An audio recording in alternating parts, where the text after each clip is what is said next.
ನಮ್ಮ ಮನೆಯಲ್ಲಿ ಏನೇನು ಕಳ್ಳತನ ಆಗಿದೆ ಅನ್ನೋದನ್ನು ಹೇಳ್ತೀನಿ. ವಿಡಿಯೋ ಫುಲ್ಲು ನೋಡಿ, ಆವಾಗ ಗೊತ್ತಾಗುತ್ತೆ. ಈಗ ಓಡಾಡ್ಕೊಂಡು ಬಂದೆ ಅಲ್ವಾ, ಸ್ವಲ್ಪ ಪಾತ್ರೆ ಇದೆ, ತೊಳೆದು ಬಿಡ್ತೀನಿ. ಇಲ್ಲಾಂದರೆ ಜಿರಳೆಗಳು ಶುರುವಾಗ್ಬಿಡುತ್ತೆ. ಫಸ್ಟು ನಾನು ರಾತ್ರಿ ತೊಳಿತಾ ಇರಲಿಲ್ಲ, ಕೆಲಸದವ್ರು ಬರ್ತಾ ಇದ್ರು ಅಲ್ವಾ, ಆವಾಗಲೂ ತೊಳಿತಾ ಇರಲಿಲ್ಲ. ನನಗೆ ಗೊತ್ತಿರಲಿಲ್ಲ ಈ ಥರ ರಾತ್ರಿ ಹೊತ್ತು ಸ್ಟಾಕ್ ಇಟ್ಟರೆ ಜಿರಳೆಗಳು ಬರುತ್ತೆ ಅಂತ. ತುಂಬ ಜನಕ್ಕೆ ಗೊತ್ತಿಲ್ಲ. ಯಾವತ್ತೂ ನನ್ನ ಕೆಲಸ ನಾನು ಮಾಡ್ಕೊಳ್ಳೋಕೆ ಶುರು ಮಾಡಿದ್ನು. ನಾನು ರಾತ್ರಿ ಹೊತ್ತು ಪಾತ್ರೆಗಳು ತೊಳೆದು ನೀಟಾಗಿ ಇಟ್ಬಿಡ್ತಾಯಿದ್ದೆ. ಆವತ್ತಿಂದ ನಮ್ಮ ಮನೇಲಿ ಒಂದು ಜಿರಳೆ ಇಲ್ಲ. ಅದ್ರ ಮೊದಲು ಎಲ್ಲಿ ನೋಡಿದ್ರು ಜಿರಳೆಗಳು. ಒಂದು ಗ್ಲಾಸ್ ಎತ್ತಿದ್ರೂ ಅದ್ರ ಗುಡ್ಡೆಗಳು, ಜಿರಳೆ ಗುಡ್ಡೆಗಳು. ನೀರು ಕುಡಿಯೋಕ್ಕೂ ಅಸಹ್ಯ ಆಗೋದು. ಎಷ್ಟು ಅಂತ ಮನೆಯೆಲ್ಲ ಕ್ಲೀನ್ ಮಾಡೋದು, ತಿಂಗಳಿಗೊಂದು ಸತಿ ಅಂತ. ಆ ಥರ ಎಲ್ಲ ಬೇಜಾರಾಗ್ತಾಯಿತ್ತು. ನಮ್ಮನೆ ಸುತ್ತಮುತ್ತ ಇರೋ ಮನೆಗಳಲ್ಲೆಲ್ಲ ಬೇಜಾನು ಜಿರಳೆಗಳಿದೆ. ಬಟ್ ನಮ್ಮ ಮನೆಗೆ ಒಂದು ಬರೋದಿಲ್ಲ, ಒಂದು ಇರೋಲ್ಲ. ಏಕೆಂದರೆ ಆವಾಗ ತಿಂದಿದ್ದು ಆವಾಗಲೇ ನಾವು ತೊಳೆದಿಟ್ಬಿಟ್ರೆ ಯಾವ ಜಿರಳೆಗಳು ಇರೋಲ್ಲ, ಏನೂ ಇರೋದಿಲ್ಲ. ನಾವು ಯಾವಾಗ ಸ್ಟಾಕ್ ಇಟ್ಕೊಂಡಿರ್ತೀವೋ, ಬೆಳಗ್ಗೆ ತೊಳೆಯೋಣ, ಇಲ್ಲ ಕೆಲಸದವ್ರು ಬಂದರೆ ಕೆಲಸದವ್ರಿಗೆ ಹಾಕ್ತಾರೆ ಕೆಲವು ಜನ. ಅವರು ಬೆಳಗ್ಗೆ ತೊಳೆದ್ರೆ ನೆಕ್ಸ್ಟು ಬೆಳಗ್ಗೆನೇ ಬಂದು ತೊಳೆಯೋದು. ಅಂಥವ್ರಿಗೆ ಜಿರಳೆಗಳು ಜಾಸ್ತಿ ಇರುತ್ತೆ. ಇದು ನನ್ನ ಅನುಭವ, ನನ್ನ ಎಕ್ಸ್ಪೀರಿಯನ್ಸು. ಎಲ್ಲಿ ಮೆಡಿಕಲ್ ಸ್ಟೋರಲ್ಲಿ ಏನೇನು ಜಿರಳೆಗಳು ಮದ್ದು, ಬತ್ತಿಗಳು ಏನೇನು ಸಿಗುತ್ತೋ ಎಲ್ಲ ಪ್ರಯತ್ನ ಪಟ್ಟು ಅಳ್ತಾ ಇದ್ದೆ ಕೂತ್ಕೊಂಡು. ಯಪ್ಪ, ಈ ಜಿರಳೆಗಳ ಸಹವಾಸ ಹೆಂಗೆ ತಪ್ಪಿಸ್ಕೊಳ್ಳೋದು ಅಂತ ತುಂಬ ನೋವು ಕೊಟ್ಟಿದೆ ನನಗೆ ಜಿರಳೆಗಳು. ಆಮೇಲೆ ತೊಳೆದು ನೈಟಲ್ಲಿ ಯಾವಾಗ ನಾನು ತೊಳೆಯೋಕ್ಕೆ ಶುರು ಮಾಡಿದ್ನೋ ಆವಾಗ ನನಗೆ ಗೊತ್ತಾಯಿತು, ಜಿರಳೆಗಳು ಇದಕ್ಕೆ ಬರೋದು ಅಂತ. ಆವಾಗಿಂದ ನಾನು ನೈಟು ಎಲ್ಲ ಪಾತ್ರೆಗಳು ನೀಟಾಗಿ ತೊಳೆದು ಇಟ್ಟುಬಿಡ್ತೀನಿ, ಒಂದು ಜಿರಳೆ ಇರೋದಿಲ್ಲ. ನೀವು ಮನೇಲಿ ಜಿರಳೆಗಳಿದ್ದರೂ ಇದೇ ಪ್ರಾಬ್ಲಮ್ಮು. ನೀವು ತೊಳೆದು ಬಿಟ್ಟು ಇಟ್ಟುಬಿಡಿ. ಈ ಮೆಡಿಕಲ್ ಸ್ಟೋರ್ಗಳಿಂದ ಮದ್ದುಗಳು ತಂದು ಹೊಡೆಯೋದು ಇಡೋ ಬದಲು ಆ ಟೈಮ್ನ ಇದರಲ್ಲಿ ಇಡಿ. ನಮಗೆ ಹೆಲ್ತ್ಗೂ ಹೆಲ್ತ್ ಇರುತ್ತೆ, ಇಲ್ಲ ದುಡ್ಡು ಮಿಕ್ಕುತ್ತೆ, ಪಾಸಿಟಿವ್ ಆಗಿ ಇರುತ್ತೆ. ವಿಡಿಯೋ ಇಷ್ಟ ಆಗಿದ್ದರೆ ಲೈಕ್ ಮಾಡಿ, ಶೇರ್ ಮಾಡಿ, ಕಮೆಂಟ್ ಮಾಡಿ. ಯಾರು ಸಬ್ಸ್ಕ್ರೈಬ್ ಮಾಡ್ಕೊಂಡಿಲ್ವೋ ಸಬ್ಸ್ಕ್ರೈಬ್ ಮಾಡಿ, ಸಪೋರ್ಟ್ ಮಾಡಿ.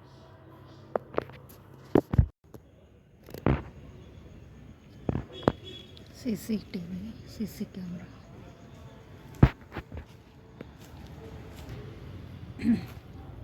ಈ ವಾಕಿಂಗ್ ಬಂದೆ.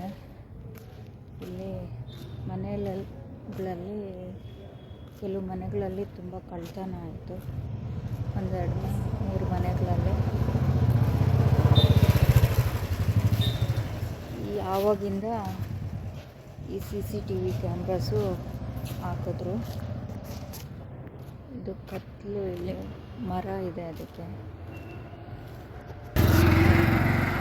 ಇಲ್ಲಿ CCTV ಕ್ಯಾಮ್ರಾಸ್ ಇದೆ. ಇವಾಗ ಏನು ಭಯ ಇಲ್ಲ, ಧೈರ್ಯವಾಗಿ ಓಡಾಡ್ಬೋದು. ಇಲ್ಲಿ ಕೆಲವೊಂದು ಮನೆಗಳಿದೆ, ತೋರಿಸ್ತೀನಿ. ಅವ್ರ ಮನೆಯಲ್ಲಿ ಆ ಅಮ್ಮ ಮನೆ ಒಳಗಡೆ ಇದ್ದರೆ ಒಬ್ಬ ಕಳ್ಳ ಒಳಗಡೆ ಬಂದುಬಿಟ್ಟು ಚಾಕು ತೋರಿಸ್ಬಿಟ್ಟು ಬೀರುನಲ್ಲಿರೋದು ಎತ್ಕೊಡು ಅಂತ ಕೇಳಿ, ಆ ಕಳ್ಳ ಒಳಗಡೆ ಬಂದಿದ ತಕ್ಷಣ ಆ ಅಮ್ಮನಿಗೆ ಎಷ್ಟು ಧೈರ್ಯ ಇದೆಯೋ ನೋಡಿ. ಕತ್ತಲ್ಲಿರೋ ಮಾಂಗಲ್ಯ ಚೈನ ಕಿತ್ತುಬಿಟ್ಟು ಸೋಫಾ ಕೆಳಗಡೆ ಹಾಕ್ಬಿಟ್ಟು, ನನ್ನ ಹತ್ರ ಏನೂ ಇಲ್ಲ, ನಮ್ಮ ಮನೇಲಿ ಏನೂ ಇಲ್ಲ ಅಂದರೆ, ಸರಿ ಹೋಗಲಿ, ಕಬೋರ್ಡಲ್ಲಿ ಬೀರುವಲ್ಲಿ ಏನಿದೆಯೋ ಎತ್ಕೊಡು ಅಂತ ಕೇಳಿದ್ದಾನೆ. ಆವಾಗ ಅದರಲ್ಲಿರೋ ಸ್ವಲ್ಪ ಅಮೌಂಟನ್ನು ಎತ್ಕೊಟ್ಟು, ಆಮೇಲೆ ಅವನೇನು ಮಾಡಿಲ್ಲ, ಚಾಕು ಎಲ್ಲಿ ತೆಗೆದಿದ್ದು ಏನೂ ಮಾಡಿಲ್ಲ, ವಾಪಸ್ ಹೋದ. ಮತ್ತು ಇನ್ನೊಂದು ಅಜ್ಜಿ ಮಾರ್ನಿಂಗು ವಾಕಿಂಗ್ ಮಾಡ್ತಾಯಿದ್ರೆ 5:30 ಆಗಿರುತ್ತೆ. ವಾಕಿಂಗ್ ಮಾಡ್ತಾಯಿದ್ರೆ ಕತ್ತಿಗೆ ಕೈ ಹಾಕಿ ಚೈನ್ನ ಕಿತ್ಕೊಂಡು ಆ ಅಜ್ಜಿ ಅರ್ಧ ಜೋರಾಗಿ ಕೈಯಲ್ಲಿ ಇಟ್ಕೊಂಡಿದ್ದಾರೆ. ಅರ್ಧ ಅಜ್ಜಿ ಕೈಗೆ ಬಂದಿದೆ, ಇನ್ನು ಅರ್ಧ ಕಳ್ಳನ ಕೈಗೆ ಹೋಗಿದೆ. ಆಮೇಲೆ ಅವನು ಅರ್ಧ ಕಿತ್ಕೊಂಡು ಓಡೋದ. ಇನ್ನೊಂದು ನಾವಿರೋ ಮನೆ ಹತ್ರ CCTV ಹಾಕ್ದಿರೋ ಮುಂಚೆ ಬಂದು ಟೂ ವೀಲರ್ ಬಾಡಿಗೆ ಮನೆಯವರು ಬಂದು ಟೂ ವೀಲರ್ನ ನಿಲ್ಲಿಸ್ತಾಯಿದ್ರು. ಆ ಟೂ ವೀಲರ್ನ ಕೀ ಹಾಕಿದ್ರು ಮಧ್ಯರಾತ್ರಿಯಲ್ಲಿ ಟೆಂಪೋ ಎತ್ಕೊಂಡ್ಬಂದು ಆ ಟೆಂಪೋಲ್ಲಿ ಇಟ್ಕೊಂಡು ಆ ಟೂ ವೀಲರ್ನ ಎತ್ಕೊಂಡು ಹೋಗಿದ್ದಾನೆ. ಆಮೇಲೆ ಅದೊಂದು ಪೊಲೀಸ್ ಸ್ಟೇಷನ್ ಕೇಸ್ ಆಯಿತು. ಮತ್ತು ಅದಾದಮೇಲೆ CCTV ಕ್ಯಾಮ್ರಾ ಹಾಕಿಸಿದ್ರು. CCTV ಕ್ಯಾಮ್ರಾ ಹಾಕಿಸಿದ್ರು. ಅವನೇನೋ ಯಾರೋ ಇನ್ನೊಂದು ಸ್ವಲ್ಪ ದಿವಸ ಆದಮೇಲೆ ಹೆಲ್ಮೆಟ್ ಹಾಕ್ಕೊಂಡು ಬಂದು ಅಲ್ಲಿ ಬಾಡಿಗೆ ಮನೆಯಲ್ಲಿ ಒಂದು ಮನೆಗೆ ನುಗ್ಗಿಬಿಟ್ಟು ಒಬ್ಬ ಹುಡುಗ 10th ಓದ್ತಾ ಇದ್ದ ಅವನು. ಆವಾಗ ಚಾಕು ತೋರಿಸ್ಬಿಟ್ಟು ಮನೆ ಬೀರುವಿನಲ್ಲಿರೋ ಆ ಸುತ್ತಮುತ್ತ ಮನೆ ಜಾಸ್ತಿ ಇದೆ, ಅದೊಂದು ಅಪಾರ್ಟ್ಮೆಂಟು ತೋರಿಸ್ಬಿಟ್ಟು ಕಾಸು ದುಡ್ಡು ಎತ್ಕೊಂಡೋದ. ಫಸ್ಟು ಆ ಮನೆಯವರೇ CCTV ಕ್ಯಾಮ್ರಾ ಹಾಕ್ಸಿದ್ದು ಅಲ್ಲಿ ಸುತ್ತಮುತ್ತ ಇರೋ ಇದಕ್ಕೆಲ್ಲ. ಆಮೇಲೆ ಈ ಥರ ಕಳ್ತನಗಳು ಆಗೋದಕ್ಕೆ ಶುರುವಾದ ಮೇಲೆ ಇಲ್ಲಿ BBMP ಅವರು ಕ್ಯಾಮ್ರಾಗಳನ್ನ ಫಿಕ್ಸ್ ಮಾಡಿದ್ರು. ಇವಾಗ ಕಳ್ತನಗಳೇನೂ ಇಲ್ಲ, ಫಿಕ್ಸ್ ಮಾಡಿದ್ದಾರೆ. ಇದು ದೊಡ್ಡ ಲೇಔಟು. ಆ ಕಡೆ ಕೆಲವು ಈ ಲೇಔಟ್ ಅವರೇ ವಾಚ್ಮೆನ್ ಇಟ್ಕೊಂಡಿದ್ದಾರೆ. ಅಲ್ಲಿ ವಾಚ್ಮೆನ್ ಇದೆ. ಪ್ರತಿ ಈ ಎಂಡಿಗೂ CCTV ಕ್ಯಾಮ್ರಾಗಳಿದೆ. ಆ ಎಂಡಿಗೆ ಈ ಎಂಡಿಗೆ ಅಂದ್ಬಿಟ್ಟು ಇವಾಗ ಏನು ಭಯನೇ ಇಲ್ಲ ನಮಗೆ, ಆರಾಮಾಗಿ ಓಡಾಡ್ತೀವಿ. ಇಲ್ಲೆಲ್ಲ ಹೋಗಿ ನೋಡಿ ಎಷ್ಟೊಂದು ಬಿಟ್ಟಿದೆ. ಮತ್ತು ಮನೆಗಳ ಹತ್ರನೂ ಕೆಲವು ಮನೆಗಳ ಹತ್ರ CCTV ಕ್ಯಾಮ್ರಾಗಳು ಬಂದುಬಿಟ್ಟಿದೆ. ಏನು ಭಯ ಆಗಲ್ಲ. ಇವಾಗ ಟೈಮು 8 ಗಂಟೆ ಆಗಿದೆ. ನಾನು ಈ ಎಂಡಿಂದ ಆ ಎಂಡಿಗೆ, ಆ ಎಂಡಿಂದ ಈ ಎಂಡಿಗೆ ಒಂದು 2 ರೌಂಡು ಹಾಕಿಬಿಟ್ಟು ಹೋಗ್ತೀನಿ. ನೋಡಿ ನೈಟಲ್ಲೂ ವಾಕಿಂಗ್ ಮಾಡ್ತಾ ಇರ್ತೀವಿ ರೋಡಲ್ಲಿ. ಏನು ಭಯ ಆಗಲ್ಲ, ಡೀಸೆಂಟ್ ಏರಿಯಾ. ಆಮೇಲೆ ನೋಡಿ ಎಷ್ಟು ಚೆನ್ನಾಗಿರುತ್ತೆ. ಅವರು ವಾಚ್ಮೆನ್ ಅವರು ಲೇಔಟ್ಗೆ. ಈ ಬಾರ್ಗಳು ಎಲ್ಲ ಜಾಸ್ತಿ ಇದೆ. ಇದು ಸ್ವಲ್ಪ ತೊಂದರೆ. ಬಾರಲ್ಲ, ಅದು ಟೀ ಅಂಗಡಿ. ಮೊದಲು ಯಾರೂ ಇರಲಿಲ್ಲ, ಇವಾಗ ಡೆಡ್ ಎಂಡ್ಗಳಲ್ಲಿ ಟೀ ಅಂಗಡಿಗಳು, ಹೋಟ್ಲುಗಳು ಇಟ್ಬಿಟ್ಟಿದ್ದಾರೆ. ನೋಡಿ, ಈ ಮನೆಯವರು ಒಂದು ಚಾನಲಲ್ಲಿ ಕೆಲಸ ಮಾಡ್ತಾರೆ. ಈ ಭಜನೆ ಎಲ್ಲ ಮಾಡ್ತಾರೆ ಅಲ್ವಾ, ಆಯುಷ್ TV ಥರದ್ದು. ಆಯುಷ್ TVನೇ ಇರಬೇಕೇನು. ಆ ಚಾನಲಲ್ಲಿ ಹೇಳ್ತಾರೆ ಏನು,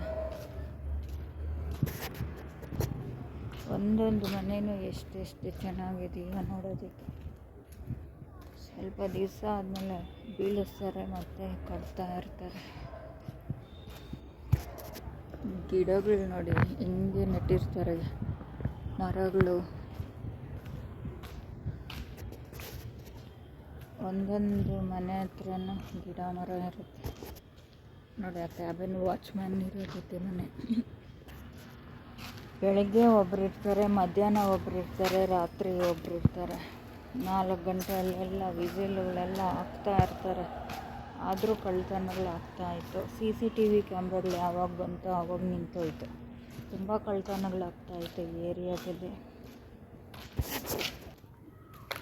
ಇಲ್ಲಿರೋರ್ದು ಏನು ಗಲಾಟೆ ಇರಲ್ಲ, ಓನರ್ಗಳದ್ದು.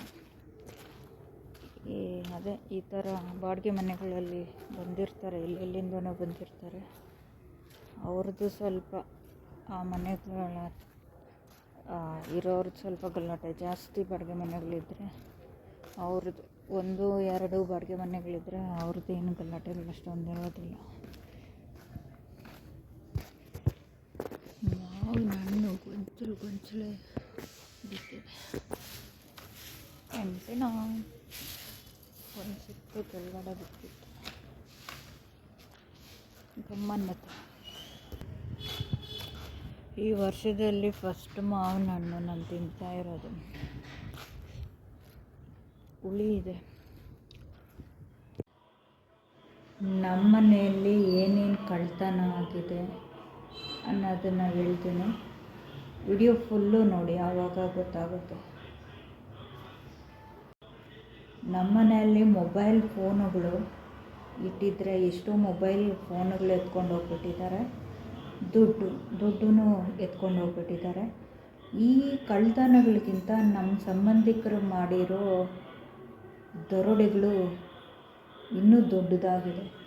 ಈ ಬೇರೆಯವರು ಮಾಡಿರೋದು ಮೊಬೈಲುಗಳು, ದುಡ್ಡು ಈ ಥರ ಚಿಕ್ಕ ಹೋದ್ರೂ ನಮ್ಮ ಸಂಬಂಧಿಕರು ದೊಡ್ಡ